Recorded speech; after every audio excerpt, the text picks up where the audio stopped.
Hello students, मेरा नाम शशिकला पटेल है। मैं श्री शांतिपनी विज्ञान संस्थान महाविद्यालय राहोत में बॉटनी की असिस्टेंट प्रोफेसर हूँ। आज मैं आपको विषाणु के बारे में बताऊंगी, जिसको अंग्रेजी में वायरस कहते हैं। तो सबसे पहले हम देखते हैं कि विषाणु की खोज किसने और कब की, विषाणु क्या है, विषाणु का आकार, विषाणु की आकृति और विषाणु के प्रमुख लक्षणों के बारे में आपको बताऊंगी।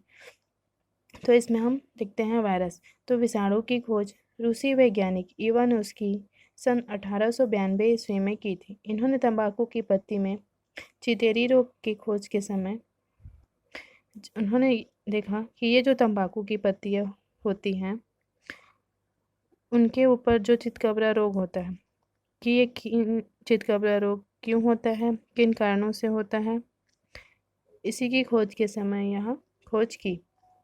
उसके पश्चात देखते हैं विषाणु का अर्थ। तो विषाणु का अर्थ को समझने के लिए देखते हैं कि ये विष के अणु अर्थात क्या है। ये जो वायरस है वो मनुष्यों में, पौधों में, यानी कि जो जीव होते हैं उनमें रोग फैलाते हैं। यह प्रोटीन एवं न्यूक्लिक अम्ल के बने उपकोशिकीय संरचना वाले अविकल्पी परजीवी हैं। यह जीवाणु अर्थात बैक्टीरिया से भी छोटे होते हैं। यह केवल जीवित कोशिकाओं के अंदर गुणन कर सकते हैं। हम देखते हैं कि यदि किसी मृत कोशिका के ऊपर इस वायरस को रख देते हैं तो वो जैसे कि तैसे पड़ा रहता है। यदि किसी कांच के डिब्बे में इस वायरस को बंद कर दिया जाए और हजारों साल बाद इसको देखा जाए तो वो वैसे कि वैसे पड़े रहते हैं। इसलिए कहा जाता है कि यह जीवित कोशिकाओं के अंदर ही गुणन कर सकते हैं। यह जंतु और पादपों में विभिन्न प्रकार के रोग उत्पन्न करते हैं। इसके पश्चात देखते हैं विषाणु के आकार या माप।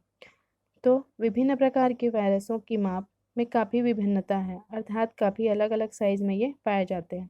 सबसे छोटा विषाणु लगभग 10 मिलीमिक्रॉन व्यास का होता है। यह वायरस मनुष्य में अतिसार रोग अर्थात डायरिया रोग उत्पन्न करता है। इसका नाम पायरोवायरस है। सबसे बड़ा वायरस या विषाणु चेचक का होता है, जिसकी माप लगभग 300 से 400 मिलीमाइक्रॉन होती है। कुल मिलाकर कहा जा सकता है कि सबसे छोटा वायरस मनुष्य में अतिसार रोग अर्थात डायरिया उत्पन्न करता है, जिसका पायरोवायरस कहते हैं, और सबसे बड़ा चेचक का होता है, जिसका माप लगभग 300 से 400 मिलीमाइक्रॉन की होती है। इसके पश्चात देखते हैं विषाणु की आकृति या साइज। तो पादप को संक्रमित करने वाले अधिकांश वायरस क्षणनुमा होते हैं, जैसे टीएमवी। जो टोबैको अर्थात जो टीएमवी होता है उसको टोबैको मोज़ाइक वायरस कहते हैं। जंतु वायरस लगभग गोल या क्षणनुमा होते हैं। इस प्रकार कहा जाए तो विषाणुओं की आकृति गोल, तंतुवत, क्षणनुमा आदि तरह की होती है। इसके पश्चात देखते हैं विषाणुओं के प्रमुख लक्षण। तो विषाणुओं में अनेक ऐसे लक्षण पाए जाते हैं जो प्रायः अन्य जीवधारियों में नहीं होते, जिसमें से कुछ प्रमुख विषाणु के लक्षण इस प्रकार हैं।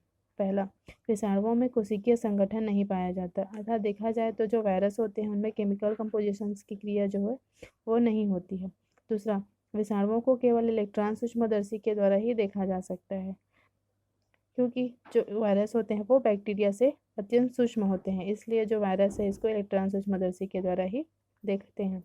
तीसरा, विषाणुओं में केवल एक ही प्रकार का न्यूक्लिक अम्ल पाया जाता है। तो जो न्यूक्लिक अम्ल होता है वो दो प्रकार का होता है, डीएनए और आरएनए।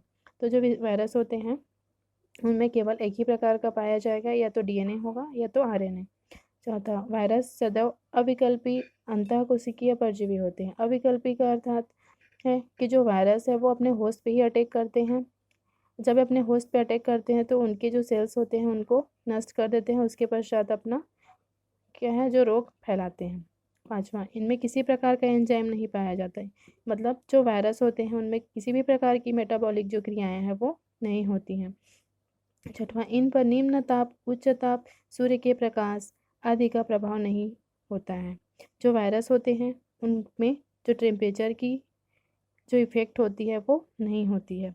सातवां, इन्हें कृत्रिम संवर्धन माध्यम में नहीं उत्पन्न किया जा सकता, अर्थात जो वायरस होते हैं उनको किसी भी आर्टिफिशियल मीडिया पे ग्रो नहीं किया जा सकता।